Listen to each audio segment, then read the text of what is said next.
Selamat pagi anak-anak. Pada hari ini kita tidak bisa berjumpa dalam Meet, tapi hari ini Mistian akan memberikan video pembelajaran sehingga kalian boleh belajar di rumah yang nantinya kalian akan mengerjakan soal evaluasi yang Mistian berikan. Sebelum kita memulai pembelajaran hari ini, mari kita bersama-sama bersatu hati dalam doa. Mari kita berdoa. Tuhan Yesus, mengucap syukur Tuhan buat hari ini sehingga kami boleh belajar Tuhan walaupun tidak secara tatap muka, tapi kami bersyukur kami boleh diberi kesempatan untuk kami belajar. Bapa, berikan kami hikmat pengertian supaya kami boleh mengerti apa yang Mistian sampaikan dan kami juga boleh mengerjakan setiap soal-soal dengan baik dan bertanggung jawab. Terima kasih Bapa di surga, kami serahkan pembelajaran ini ke dalam tangan kuasa-Mu dari awal, pertengahan, hingga akhir. Di dalam nama Tuhan Yesus kami berdoa, haleluya, amin. Minggu lalu Mistian sudah membahas sedikit tentang pengertian gerak rotasi itu apa dan benda tegar itu apa.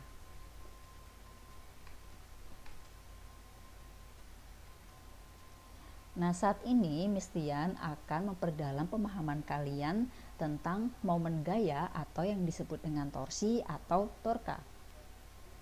Apa sih momen gaya itu? Kalau kita tahu pada gerak lurus yang menyebabkan benda bergerak adalah gaya. Nah, pada gerak yang melingkar yang menyebabkan benda itu bergerak melingkar adalah momen gaya. Atau dapat didefinisikan bahwa momen gaya adalah hasil perkalian antara gaya dan lengan momen.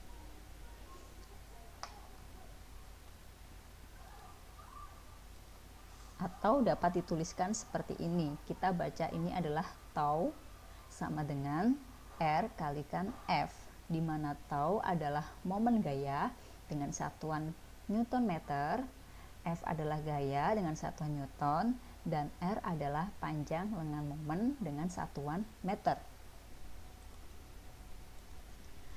Misalkan di sini ada sebuah mur yang akan dibuka dengan kunci Inggris dan kita memegang kunci Inggris tersebut di bagian ujungnya. Di sini diberikan gaya. Kita akan mendorongnya ke bawah sehingga gayanya tegak lurus seperti ini. Nah, akibat gaya yang diberikan, maka akan terjadi movement atau pergerakan yang gerakannya di sini adalah searah jarum jam.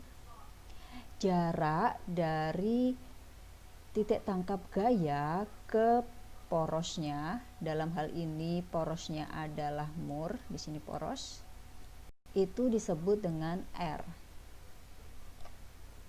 Atau dapat kita gambarkan seperti pada gambar di atas. Kita lihat di sini ada poros dan di sini ada gaya. Antara poros dengan gaya ini kita sebut dengan R.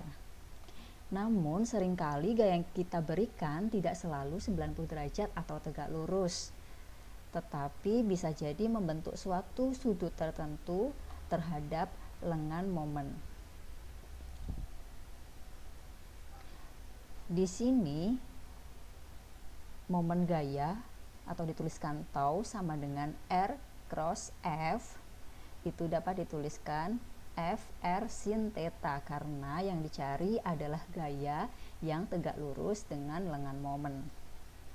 Momen gaya adalah sebuah besaran vektor yang artinya dia memiliki nilai dan arah seperti yang Mistian tayangkan pada saat kita membuka mur dengan kunci Inggris tadi. Sekarang kita akan menganalisis bagaimana putaran benda tersebut. Sekarang kita akan menganalisis bagaimana arah momen gaya. Kita sepakati saja bahwa momen gaya akan bernilai positif jika putaran benda searah jarum jam, dan momen gaya akan bernilai negatif jika putaran benda berlawanan jarum jam.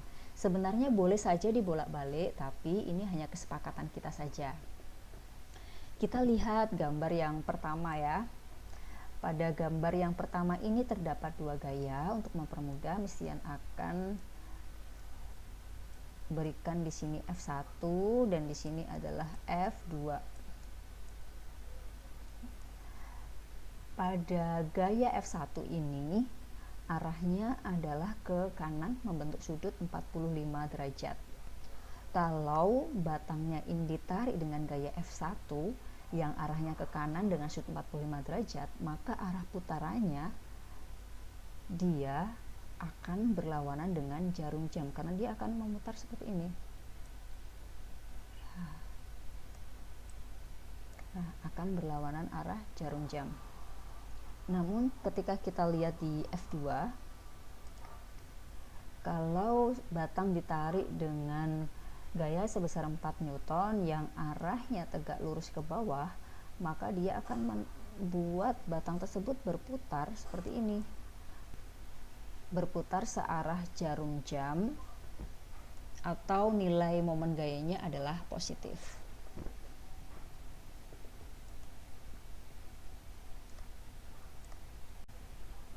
Sekarang kita analisis pada gambar yang kedua.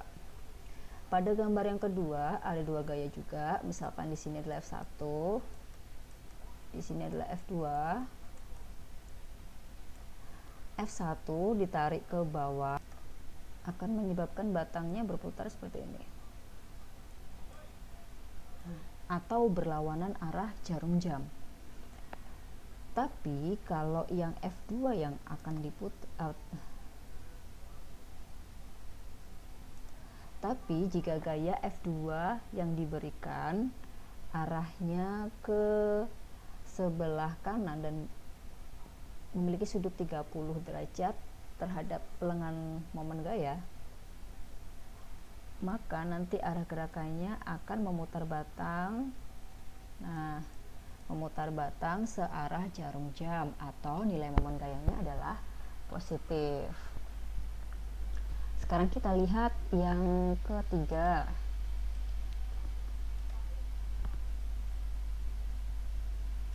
Pada gambar yang ketiga, di sini ada F1, di sini ada F2.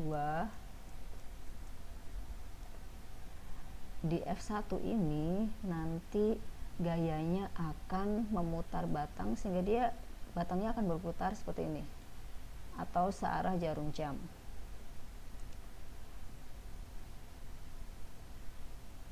Tapi jika F2 yang diputar di sini, nah dari sini dia akan memutar ke sini.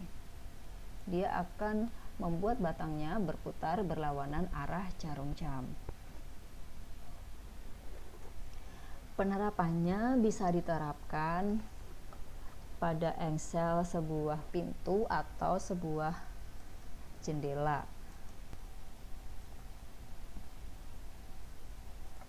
Pada gambar, Bapak ini memberikan gaya dorong kepada pintunya. Di sini adalah porosnya.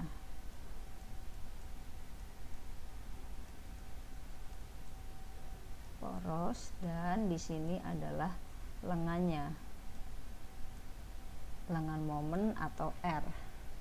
Nah, contoh yang lain adalah ketika kalian membuka jendela.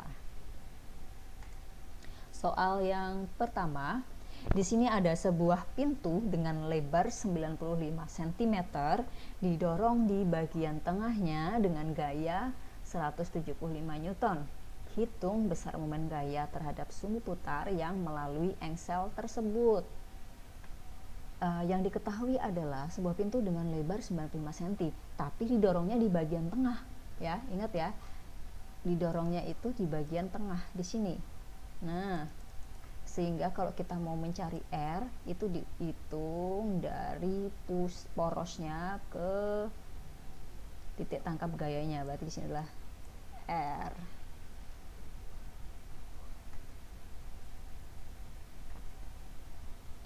Dengan gaya F-nya adalah 175 Newton.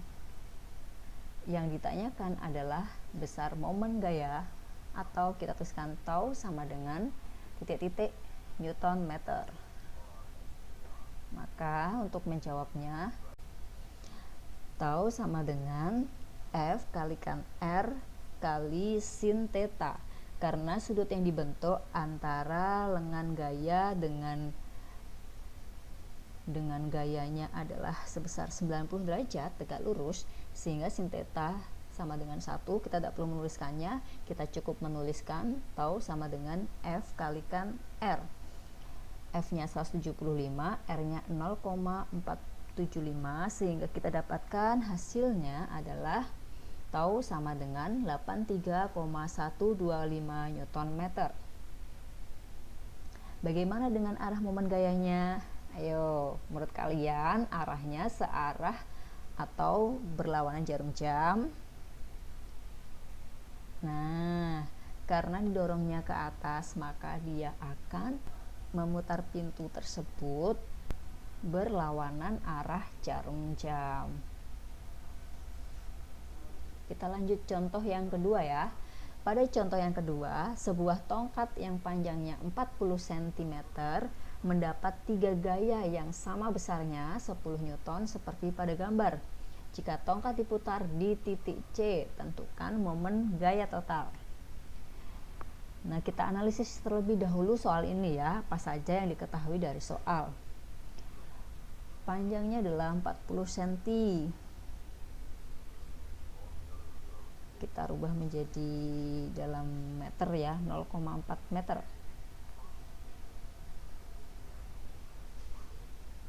Kemudian F1 sama dengan F2 sama dengan F3 sama dengan 10 Newton. Tentukan momen gaya, sehingga yang ditanyakan adalah tau sama dengan titik-titik Newton meter. Sekarang kita akan menjawabnya. Ingat, tau persamaannya adalah tau sama dengan F cross L atau F kali R sin theta. Karena di sini ada lebih dari satu gaya, maka untuk mencari total momen gayanya, kita harus menjumlahkan ketiga gaya ini. Ingat, karena momen gaya adalah sebuah besaran vektor, sehingga kita harus menentukan arahnya terlebih dahulu. Positif jika putarannya searah jarum jam dan negatif jika putarannya berlawanan arah jarum jam. Di sini porosnya ada di C. Sekarang kita lihat F1. Pada F1 gaya ada di sini, kemudian porosnya ada di bagian C. Maka nantinya F1 ini akan membuat batang bergerak searah jarum jam. Sekarang kita lihat F2. F2 ada di sebelah sini dan porosnya di sebelah sini. Kalau batang ditarik dengan gaya F2, maka batang akan bergerak berlawanan arah jarum jam. Kemudian kita lihat di F3. F3 ada di sebelah sini, porosnya di sebelah sini. Maka jika batang ditarik dengan gaya F3, dia akan menyebabkan, sehingga dapat kita tuliskan, momen gaya total yang bekerja pada poros di C sama dengan tau 1 dikurangi tau 2 dikurangi tau 3. Setelah tahu nilai taunya positif atau negatif, langkah selanjutnya kita menentukan lengan momennya. Kita lihat pada R1, di sini titik tangkap gayanya dan di sini porosnya, sehingga R1 sama dengan 20 cm tambah 10 cm, jadi 30 cm. Dijadikan ke meter, jadi R1 nya sama dengan 0,3 meter. Selanjutnya F2. Nah, di sini kan titik tangkap gaya F2 di sini, kemudian porosnya di sini, maka R2 sama dengan 0,1 meter. Kemudian kita lanjut ke R3. Di sini titik tangkap gaya F3-nya di titik D, kemudian porosnya di C, maka R3-nya sama dengan 10 cm atau 0,1 meter. Nah, kita dapat menuliskan persamaannya seperti ini ya. Kita masukkan rumusnya, kemudian kita masukkan nilainya. F1-nya adalah 10 Newton, sin 30 adalah setengah, kemudian panjang AC-nya adalah 0,3 atau 3/10. Nilai momen gaya pada gaya yang kedua ini bernilai negatif, sehingga kita tuliskan min 10 kali BC. Jarak BC nya adalah 0,1 atau 1/10. min F3 nya adalah 10 dan CD adalah 1/10, sehingga dihasilkan 1,5 minus 2, hasilnya adalah minus 0,5 Newton meter. Apa artinya minus di sini? Berarti nanti ketika gaya-gaya ini bekerja pada poros C, maka akan menghasilkan putaran batangnya itu berlawanan arah jarum jam. Kalau nilainya positif, berarti nanti gerakan batangnya itu akan searah dengan jarum jam. Kita lanjut contoh yang ketiga ya. Nah, pada contoh yang ketiga ini, kalau tadi kita membahas tentang bangun yang hanya memiliki panjang saja, sekarang dia memiliki panjang dan lebar. Jika poros perputaran oleh gaya-gaya yang bekerja pada titik pusat massa, di sini titik pusat massanya adalah P, maka hitunglah momen gaya total yang bekerja. Nah, di sini ada persegi panjang A, B, C, D. Ada gaya F1, F2, F3, dan F4.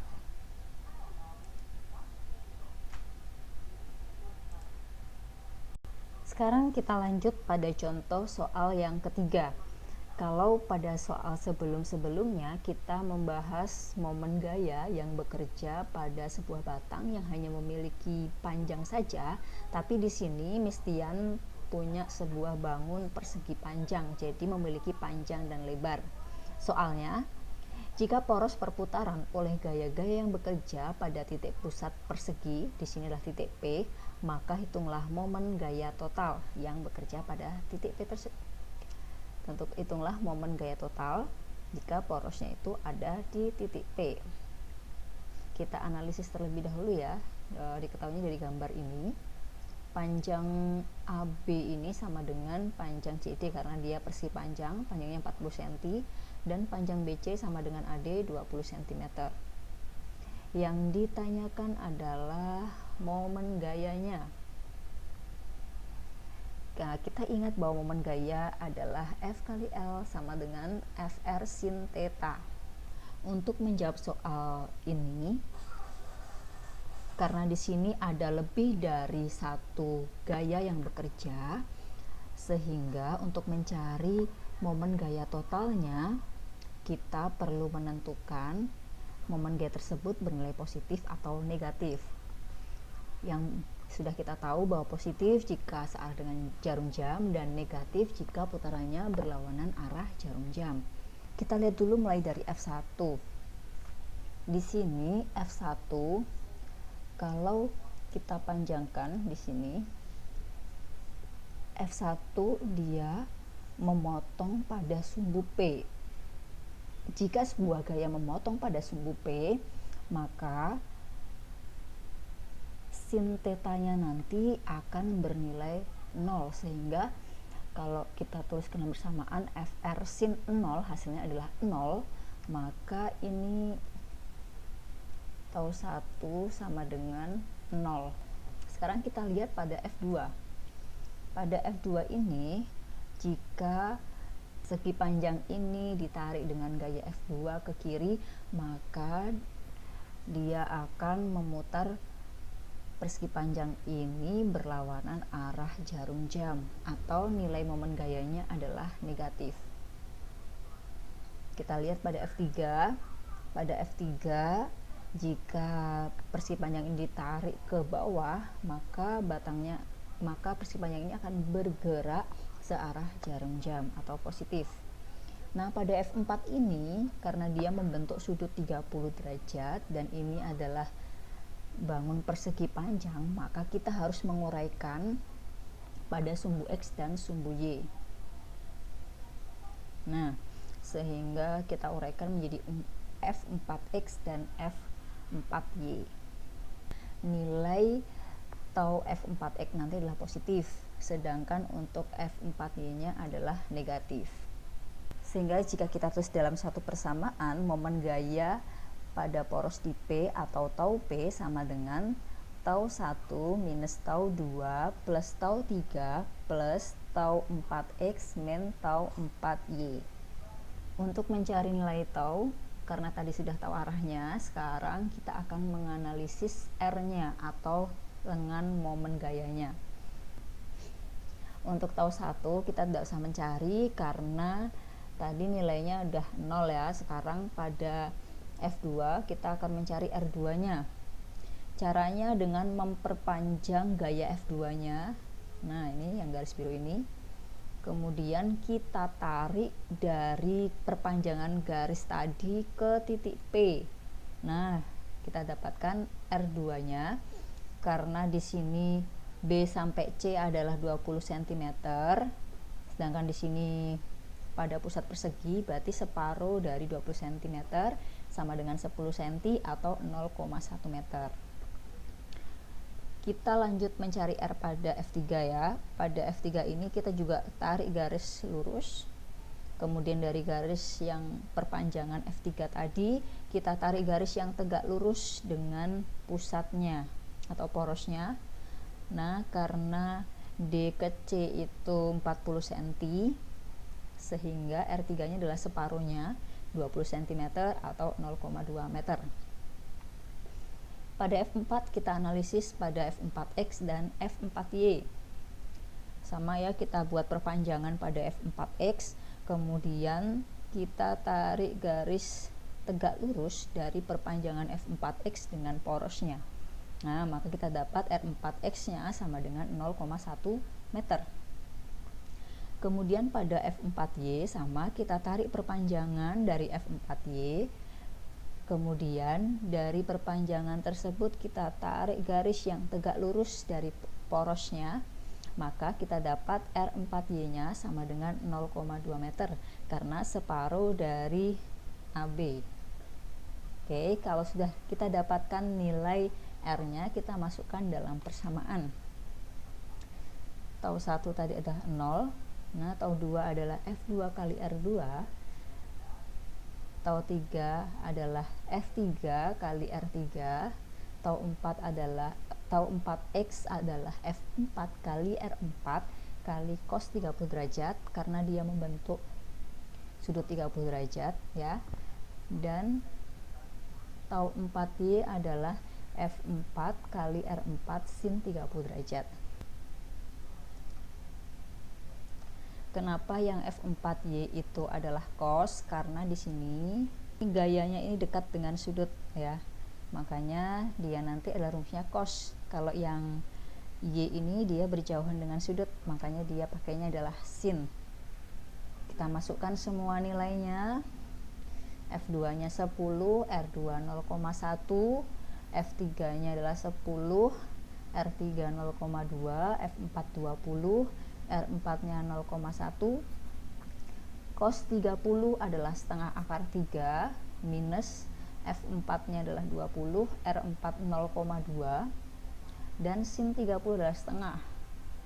Nah, kita peroleh minus 1 plus 2 plus akar 3 plus 2 sehingga hasilnya adalah 3 plus akar 3 Newton meter. Nilai momen gayanya ini adalah positif, yang artinya bahwa ketika gaya-gaya ini bekerja pada persegi panjang dengan poros di P akan menyebabkan persegi panjang ini bergerak dengan arah yang searah jarum jam karena nilainya adalah positif. Oke, demikian penjelasan dari Miss Tian. Kalian sekarang boleh melanjutkan dengan menjawab soal yang sudah Miss Tian berikan di GC kalian. Oke, jangan sampai terlambat mengumpulkan tugas karena ketika terlambat akan ada pengurangan nilai. Jadi usahakan kalian tepat waktu ya. Oke anak-anak, semangat untuk belajar. Semangat terus ya. Sekarang kita akan berdoa dulu untuk mengakhiri pembelajaran kita hari ini. Mari kita bersatu hati dalam doa. Bapa, terima kasih Tuhan untuk penyertaan-Mu sehingga kami boleh ada Tuhan di ujung penjelasan Miss Tian hari ini. Kalau kami akan melanjutkan dengan pengerjaan tugas Bapa, biarlah kami boleh mengerjakan setiap tugas kami dengan baik. Terima kasih Bapa di surga. untuk kasih anugerah-Mu dalam kehidupan kami. Dalam nama Tuhan Yesus kami berdoa, haleluya, amin.